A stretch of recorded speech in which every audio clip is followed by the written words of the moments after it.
Para minha paz, eu estive em grande amargura,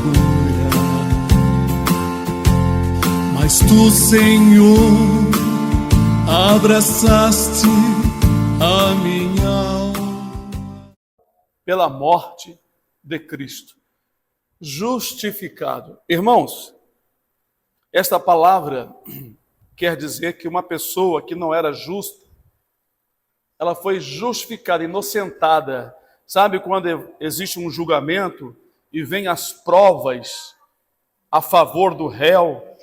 Então o juiz ouve as testemunhas e aquela pessoa é justificada pelas provas. Mas nós, irmãos, não temos prova de nada de bom que fizemos. Então estávamos condenados. Diante do tribunal, quem é que vai apoiar a vida de vocês para trás? Ninguém. Porque todas as obras de cada um dos irmãos e das minhas eram obras de condenação. Então, como hoje nós somos justificados? Uma pessoa, quando precisa de comprar um carro e não tem dinheiro, e a empresa pede ele, então, um fiador. O fiador é o que vai garantir.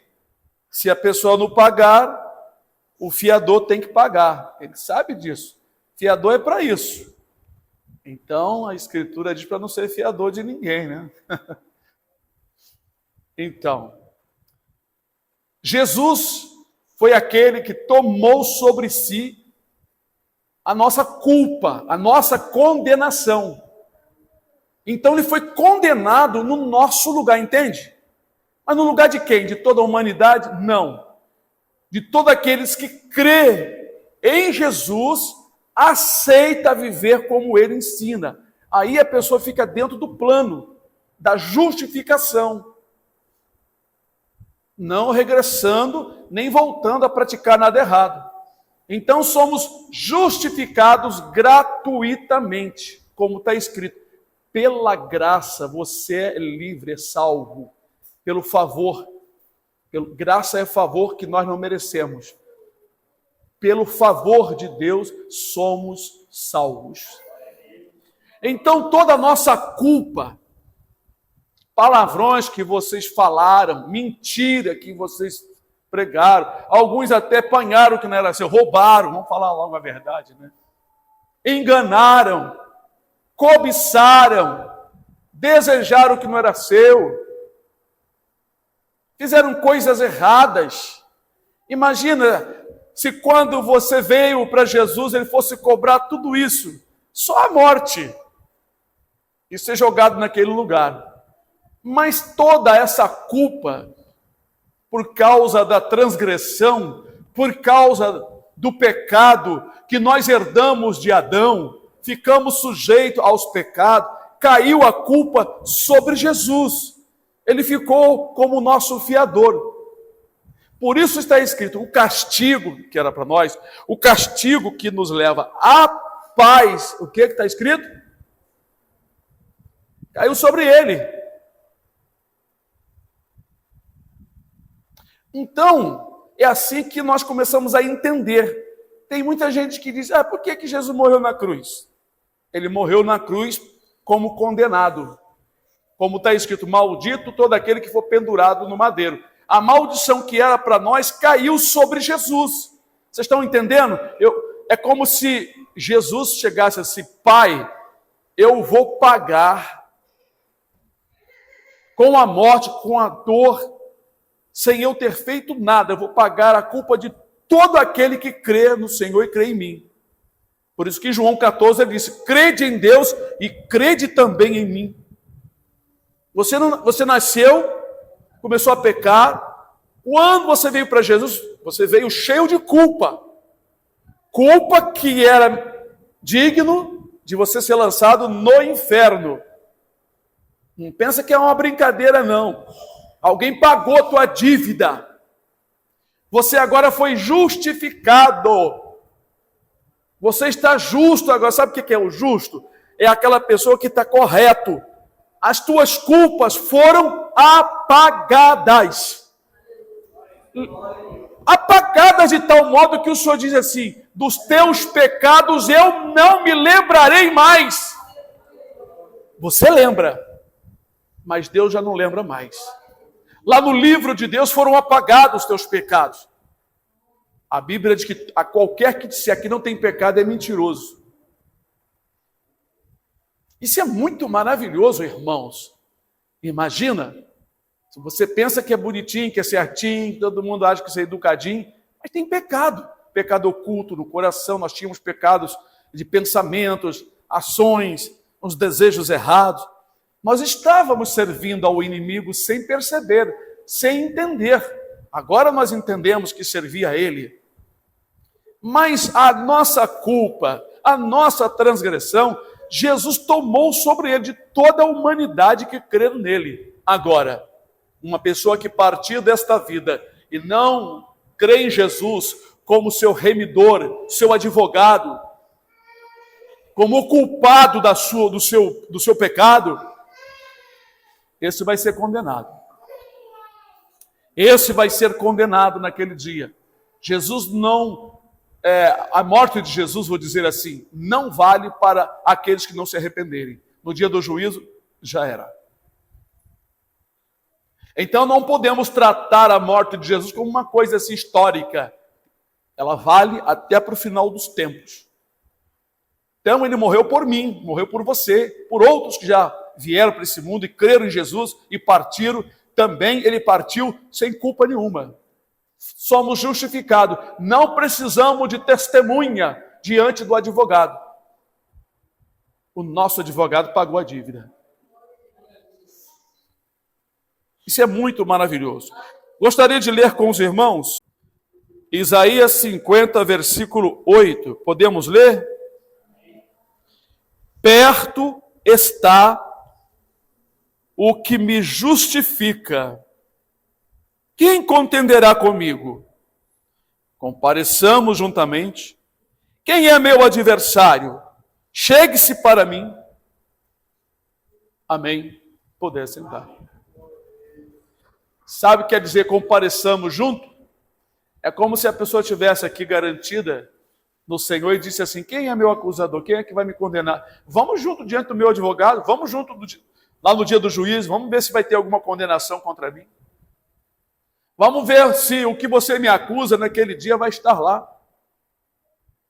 Foi daqui que o apóstolo Paulo, inspirado pelo Espírito Santo, tirou uma passagem, uma palavra, né? Que está lá em Romanos 8. Vamos nós? Romanos 8. Bendito seja o nome do Senhor. Eu vou falar um pouquinho, né? Essas palavras maravilhosas. Romanos 8, 33 e 34. Posso ler? Diz assim: quem intentará acusação contra os escolhidos de Deus? É Deus quem os justifica. Quem os condenará? Pois é Cristo quem morreu, ou antes, quem ressuscitou dentre os mortos, o qual está à direita de Deus e também intercede por nós. Bom, já lá no Velho Testamento, em Isaías, nós lemos, a mesma mensagem. Claro que o apóstolo tirou daqui, não é?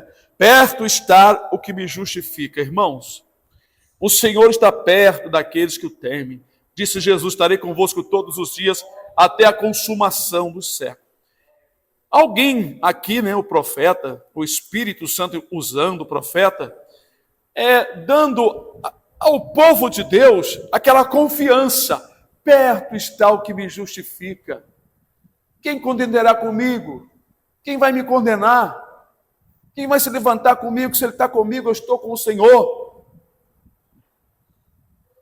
Perto está o que me justifica. Perto está o que me justifica. Quer dizer, o Senhor está sempre ao lado daquele que se humilha, está sempre se consertando, sempre pedindo perdão, sempre melhorando. Então o Senhor está sempre perdoando e justificando aquele que se humilhar diante dele. Por isso, aqui em Romanos, o apóstolo escreveu também a mesma mensagem, né? Quem intentará acusação contra os escolhidos de Deus? Muitas e muitas vezes nós ouvimos acusadores acusando o povo de Deus. Alguns dentre o povo de Deus realmente estão dando mau testemunho. Mas tem muitos servos do Senhor que andam na presença do Senhor e são acusados mentirosamente. Porém, todo servo do Senhor que conhece esse texto anda seguro. Perto está o que me justifica. Quem contenderá comigo? Não estou nem aí. Pode falar. Pode me acusar. Eu sei em quem tenho crido. Então, irmãos, diz aqui, quem os condenará? Pois é Cristo quem morreu, ou antes, quem ressuscitou dentre os mortos. O que significa isso? Bom, Jesus morreu e ressuscitou, nos dando o perdão eterno. Então, quem vai nos condenar? Quem vai nos, diante do tribunal, ali, acusar de alguma coisa? Fui perdoado, eu estou livre, fui justificado. Por isso que nós lemos outro dia, lá em Romanos 8, nenhuma condenação há para os que estão em Cristo Jesus, que não andam mais segundo a carne. É interessante que depois que nós somos justificados e perdoados, não devemos voltar aos erros. Aí, voltando aos erros conscientemente, aí vem as punições da parte de Deus para endireitar a nossa vida. É justo brigar com uma criança e não bater quando ela não sabia por que ela errou ou o que ela fez foi errado. O pai e a mãe têm que fazer justiça.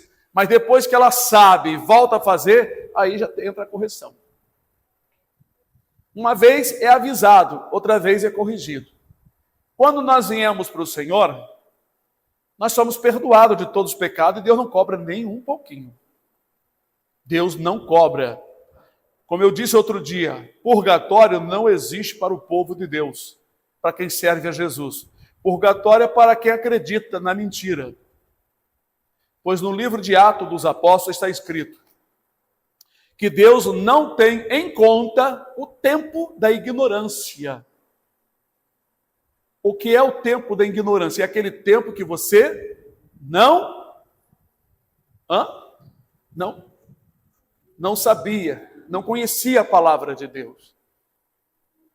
Não conhecia. Então Deus não tem uma conta do tempo da ignorância. A partir do momento que a pessoa se arrepende, ele é perdoado e todos os pecados para trás são apagados. Conforme ele vai aprendendo a palavra de Deus, se ele pecar novamente, aí Deus vai corrigir. Aí vem a correção porque pecou consciente, sabendo a verdade.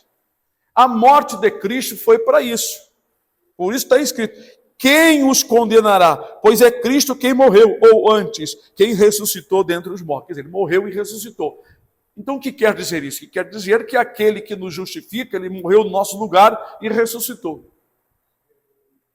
Quer dizer, ele está vivo para nos justificar. É isso que está falando aqui. Ele pagou a dívida e ressuscitou e está vivo ao lado do Pai. Pode ler aqui, ó. Quem ressuscitou dentre os mortos, o qual está à direita de Deus e também intercede por nós. Tem gente que diz que quem está à direita lá de Deus é Maria. Mas aqui não tem isso na Bíblia. Em Bíblia nenhuma, isso é uma invenção católica. Não é bíblico. Maria nunca esteve, nem vai estar ao lado de Jesus, nem ao lado de Deus. Ao lado de Deus está o Filho. E o outro lado pertence ao Espírito Santo, que está aqui conosco, intercedendo a nós, a Cristo, segundo o que está escrito pela palavra de Deus, que o Espírito Santo intercede conosco com gemido inexprimível. Aqui mesmo nesse texto de Romanos 8. Ele intercede. Irmãos, é bom conhecer a Bíblia. Quando alguém perguntar para vocês, Maria, Mãe de Deus, rogai por nós. Você vai dizer assim, não está escrito isso na palavra. Só tem dois que rogam por nós. O Espírito Santo aqui na terra e ao lado de Deus, o Filho, Jesus. Guarda esses textos. O outro texto está mais aqui, em Romanos 8 também. Não é? Eu vou ler porque as pessoas às vezes não lêem a Bíblia. Falam o que a tradição ensina, né? Aleluia. Aqui mesmo em Romanos 8, 26. E da mesma maneira também o Espírito ajuda as nossas fraquezas, porque não sabemos o que havemos de pedir como é certo, como convém. Mas o mesmo Espírito Santo intercede por nós com gemidos inexprimíveis. Intercessor, ele roga, mesmo que a pessoa que roga por nós, intercede por nós, é uma pessoa maior do que nós e abaixo daquele que nós estamos pedindo. Então, a quem que o Espírito Santo intercede? Ele não intercede diretamente ao Pai. Ele intercede a Jesus. Porque nós lemos lá, quem os condenará? Pois é Cristo quem morreu ou antes, quem ressuscitou dentre os mortos, o qual está à direita de Deus e também intercede por nós. Também porque tem outro aqui na terra, o Espírito Santo. Veja que a coisa é muito bem organizada. O Espírito está em nós, intercedendo, nos dando palavra. As palavras sobem, o Senhor Jesus recebe e passa para o Pai. Veja que é uma ordem, igualmente no quartel. No quartel eu ia ao sargento, o sargento ia ao superior dele, o primeiro sargento que estava de serviço, o primeiro sargento ia ao tenente que estava de serviço, dali do tenente ia para o comandante. Se não passasse por uma outra situação. É assim que funciona. Então, irmãos, nós vemos aqui algo bem ordenado por Deus. Algo maravilhoso. Então, Jesus, por isso, é a causa da nossa redenção. Por isso, nós sempre falamos que Jesus é o nosso Senhor e Salvador. Aquele que sofreu, tomou sobre si as nossas culpas. Então, somos justificados pela morte de Cristo. Glória a Deus. Isaías 53, 11.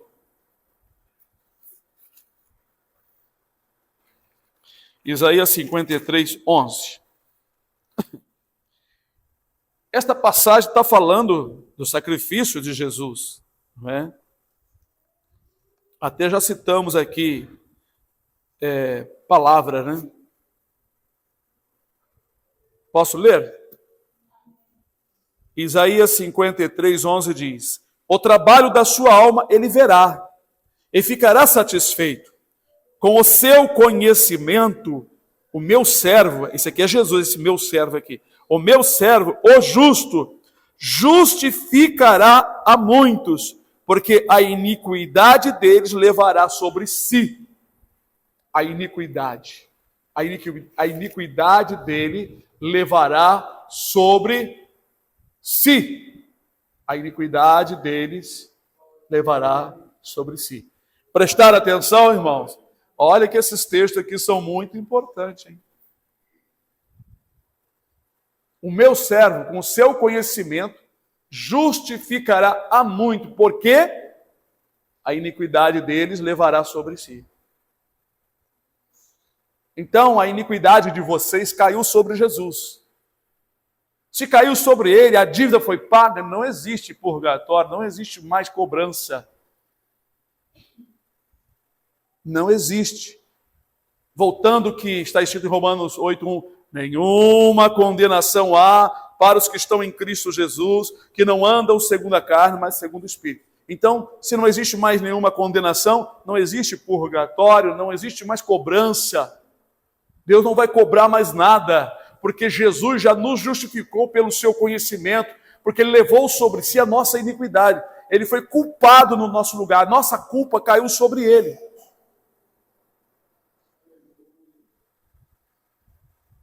Isso é muito maravilhoso.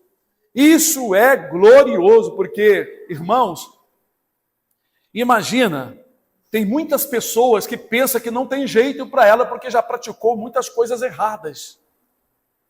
Mas ela não sabe da novidade do Evangelho, Boas Novas. Ela não sabe da Boas Novas. Precisamos pregar essa Boas Novas. Olha, se você crê em Jesus e andar nos caminhos dele e aceitá-lo, todos os teus pecados são apagados diante de Deus. e você será justificado. Nenhuma culpa haverá mais na tua vida. Aí você tem que lançar esses versículos aqui, porque a Bíblia diz que ele tomou sobre si as nossas culpas, nossa iniquidade caiu sobre ele. Quer ver? O castigo que nos traz a paz estava sobre ele, não é? Aleluia.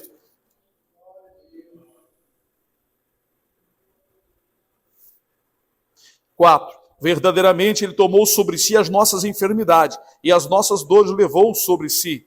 E nós o reputamos por aflito, ferido de Deus e oprimido. Mas ele foi ferido pelas nossas transgressões, e moído pelas nossas iniquidades. O castigo que nos traz a paz estava sobre ele, e pelas suas pisaduras fomos sarados. Para quem não sabe, pisadura é quando se pisa no lagar onde põem as uvas. Chama-se pisadura. É um lagar, vamos dizer assim, tipo um panelão feito na pedra com furos, e ali tem umas alças, uma madeira, qualquer coisa para segurar, e as pessoas ali vão cantando, vão botando as uvas, os cachos de uva, e aí começa a pisadura. Um só pisando é muito monótono, mas assim uns 3, 4 pisando, um negócio grande, né? Vai na brincadeira, cantando, né, louvando, e o pessoal levando, e o suco da uva, não é? Na Bíblia chama vinho novo, vai escorrendo, depois ali alguns vai para a fermentação, outros é tomado no modo, como é que chama? É in natura? Não sei, né? É o vinho novo. Então, irmãos, a palavra do Senhor, ela nos ensina o seguinte: Jesus tomou toda a nossa culpa. É isso que muita gente não sabe, muitas religiões não sabem. Ele tomou a nossa culpa. Você vem do mundão todo errado, todo cheio de adultério, de pecado, de mentira, de fornicação, de bebida, e um monte de coisa. Você se arrepende, ouve falar que Jesus perdoa todos os pecados cometidos. Dali em diante, tua vida começa nova. Por isso nós estudamos lá na casa do Elisomar, né? É necessário nascer de novo. Então, quando uma pessoa recebe a Jesus, ele começa a ser lavado, ele começa a ser purificado, não é? Ele começa um nascimento da água e do Espírito. Então, a pessoa é justificada, é como se ela começasse de novo a sua vida pura, como uma criança que nasceu, sem pecados. Porque agora ela está sendo dirigida pelo Espírito Santo e pela palavra de Deus. É uma nova vida de verdade. E o Espírito Santo que entra na pessoa faz a pessoa se sentir pura e perdoada. Pura e perdoada. Isso chama-se ser justificado. Ser justificado. Aleluia, glória a Deus. Agora vamos para o último texto. Mas eu ainda vou falar um pouquinho mais, que está no livro. Então vocês leram aqui que Jesus, pela sua sabedoria, ele justificou a muitos. Não justificou todo mundo, mas justificou a muitos. Por quê? São as pessoas que creem nele e seguem o seu caminho. Glória a Deus. Então vamos lá para o livro de Romanos 5. Romanos 5. Nós estamos no Romanos 8, Romanos 5. Versículo 18 e 19. Romanos 5, versículo 18 e 19 diz: pois assim como por uma ofensa de Adão e Eva, veio o juízo sobre todos os homens para condenação. Olha aí, para condenação. Estava todo mundo condenado. Por isso que Jesus diz: quem crê e for batizado será salvo. Quem não crê já está condenado, porque está debaixo da condenação. É preciso fugir da condenação. Está condenado, você está culpado, você está cheio de pecado. Ninguém pode dizer que você é santinho, porque só o sangue, só a morte de Jesus, se você crer e seguir, é que te vai justificar, apagar tua culpa e teus pecados. Ele é o advogado, ele já morreu por isso, já pagou a dívida, ele sofreu no teu lugar. Não pensa o quê? Irmãos, coisa que vocês fizeram quando era mais, criança ou jovem, não adianta não, a culpa está lá, todo pecado está escrito no teu livro, só vai ser apagado no momento que você fizer a confissão e dizer: Senhor, perdoa os meus pecados e me aceita como teu filho, Senhor, porque eu quero ser um cristão de verdade. Aí o Senhor, apaga aqueles pecados velhos todinho. Tem pecado que às vezes a pessoa nem lembra. Nem lembra. Uma vez o pai de uma irmã da nossa igreja, antes de falecer, ele já de idade, diabético, eu falei para ele assim, olha, o senhor precisa pedir perdão a Deus de todos os pecados que o senhor cometeu quando o senhor era jovem, o senhor era rapaz, o senhor era mais novo. Até daqueles que o senhor não se lembra, ele começou a chorar. Mas chorava, aquilo ali foi muito bonito. E ali eu fiz uma oração por ele ali orou, eu acho que ele pediu perdão e Deus salvou ele. Tem que falar, irmão, se a gente não prega isso, pai da irmã Rita, lá da nossa igreja, fomos fazer uma visita a ele, aí nós estávamos lá, pastor, vou contar uma piada. Aí contou uma piada, aí a irmã ficava assim, querendo rir, né? Eu fiquei sério, olhando para ele, mas sereno, sem cara feia. Aí ele acabou de contar uma piada, né? Eu falei assim, seu Manuel, eu quero falar uma coisa com o senhor. Escuta bem, fale, pastor. Olha, piada não agrada a Deus, porque a tendência da piada é fazer as pessoas rir de mentira, denegrir a imagem de português e de um monte de gente que se coloca na piada. Então isso aí é coisa do diabo, nós não contamos piada. É mesmo, pastor? Então a partir de hoje acabou. Assim mesmo. Aí tinha uma imagem na parede, né, de Jesus com os discípulos, aquela negócio da ceia. Falei, outra coisa, seu Manuel. Nós também não colocamos em nossa casa nenhuma imagem de santo nenhum, porque a palavra do Senhor nosso Deus diz assim, não farás para ti imagem dos que estão no céu, nem dos que estão na terra, nem debaixo da terra. Não farás para ti, nem se encurvarás a ela, se encurvar, né, dobrar o jeito, e nem a elas servirá, porque qualquer que fizer isso, a abominação é o Senhor e será tirada pela raiz do meio da nação de Israel. O povo de Israel, quando fizeram imagem, foram atacados pelo Senhor, foram amaldiçoados. Ele pegou, mandou tirar. Se eu não falo, o sangue dele viria sobre mim, porque depois, acho que menos de um mês, ele veio a falecer. Fizeram uma dentadura para ele, deu uma infecção, da infecção criou um câncer, tem um calor. Quando eu olhei assim, o Senhor me revelou na hora. Aí ele partiu, mas partiu na presença do Senhor. Porque ele desfez do erro.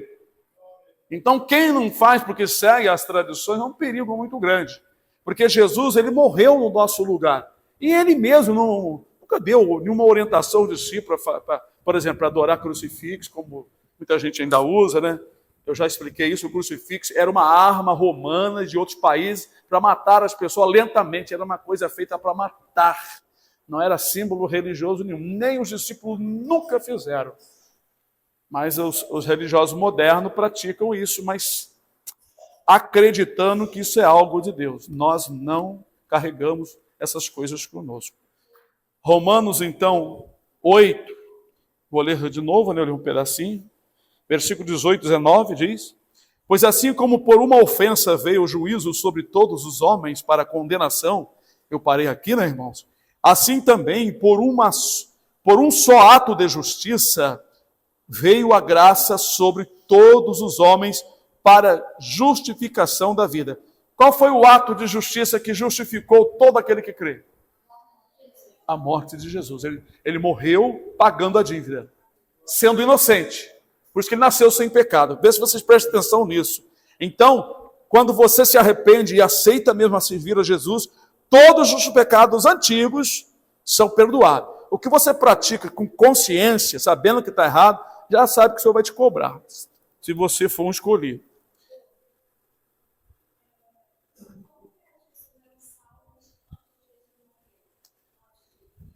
No Velho Testamento, as pessoas creram na palavra de Deus. Então, quando Jesus morre na cruz, todas aquelas pessoas do Velho Testamento que mantiveram suas vidas agradando a Deus, segundo a lei, que antigamente segundo a lei, mas eles tinham fé, porque nós podemos ver que antes da lei tinha o pai da fé. Abraão seguiu a Deus pela fé, sem ter lei, sem conhecer a Jesus. E ele foi justificado. Quando Cristo morre, todas aquelas pessoas do Velho Testamento que tiveram fé em Deus e seguiram, foram todos justificados pela sua morte. Então a morte de Cristo vale para justificar os que creem depois da sua morte e os que tinham morrido. Tanto é que João vê uma coisa muito bonita no livro do Apocalipse. Se eu não me engano, acho que é o quinto selo. Quando João tem uma visão muito bonita. Ele viu as almas dos que estavam debaixo do altar clamando: até quando, ó justo dominador, Senhor, não vinga o nosso sangue dos que habitam sobre a terra? E foi dito a eles que esperasse mais um pouco de tempo. E foi dado a eles compridas vestes brancas. Quer dizer, eles não tinham recebido. Eu ia falar. Então, João viu eles recebendo vestes brancas. Mas eles estavam vestidos de quê? De alguma outra veste. Mas não era aquela veste branca. Mas o que é isso então? Mais adiante, o Apocalipse diz que o linho fino, branco, resplandecente, é a justiça dos santos. Então, a injustiça que eles praticaram, quando Jesus morre, Jesus vai lá no paraíso. Porque o próprio Jesus disse: hoje mesmo estarás comigo no paraíso. Foi nesse lugar que Jesus foi. Tem gente que diz que Jesus foi lá no inferno e pisou no diabo e pegou a chave da mão do diabo. Eu não acredito nada disso. Jesus, ao morrer, ele foi ao paraíso. E certamente, o momento que ele ficou ali, ele pregou, ele falou muito e disse: eu sou aquele que vocês esperavam, que lá no Velho Testamento. Deve ter sido uma coisa muito bonita. E eles receberam a justificação dos seus atos lá.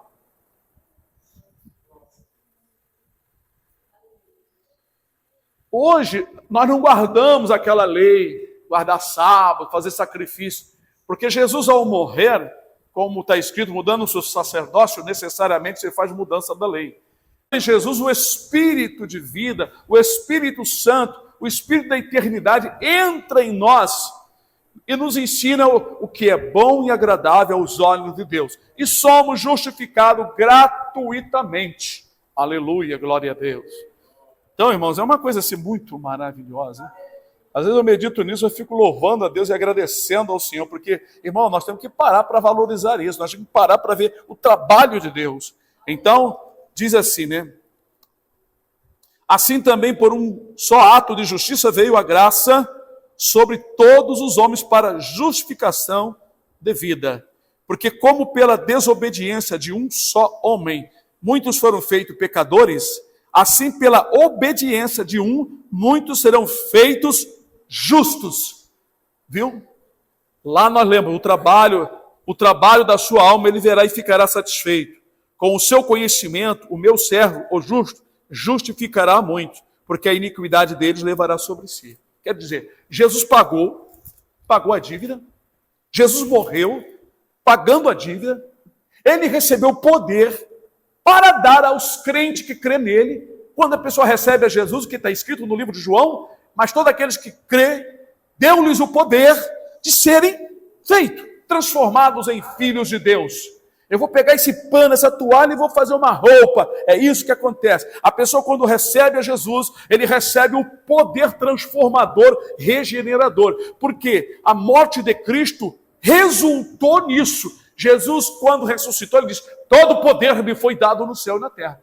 Poder de regenerar, de transformar, poder de salvar, poder de mudar a vida da pessoa, poder de ensinar, de instruir. Muita coisa boa. É isso, irmão. Então nós somos justificados. Quando alguém lá de fora diz: tá vendo? Estava lá, rapaz, roubando, bebendo uma cachaça, bebendo vinho, bebendo cerveja, fumando droga, maconha, agora está escondendo na igreja? Sim, ele está escondendo em Cristo Jesus, porque Jesus tomou sobre ele todas as dores, todos os pecados, todas as enfermidades, tudo caiu sobre Jesus. Por isso, depois da morte, não existe purgatório, não existe cobrança, até uma certa ideologia, vou dizer, uma falsa doutrina que surgiu uma vez lá no meio dos assembleanos, que tem um juízo separado para o povo de Deus. Isso é mentira. Isso é mentira. A Bíblia diz que dos teus pecados eu não me lembrarei mais e não virão mais em memória. Nós já saímos daqui da terra justificados. Se formos justificados, como vamos ser então julgados como pecadores? Nós seremos julgados como justos. No dia do juízo, Jesus ensinou muito bem, muito corretamente. Ele disse, assim como o pastor separa os bodes das ovelhas, os bodes à sua esquerda e a ovelha à sua direita, ele dirá aos que estiver à sua direita, vinde, olha só, isso é o dia do juízo, vinde, bendito do meu Pai, possuí por herança o reino que vos está preparado desde a fundação do mundo. Porque eu tive fome, me deste de comer, tive sede, me deste de beber, estava nu e vestiste-me. Isso são os salvos, porque o salvo tem ação, ele tem fruto.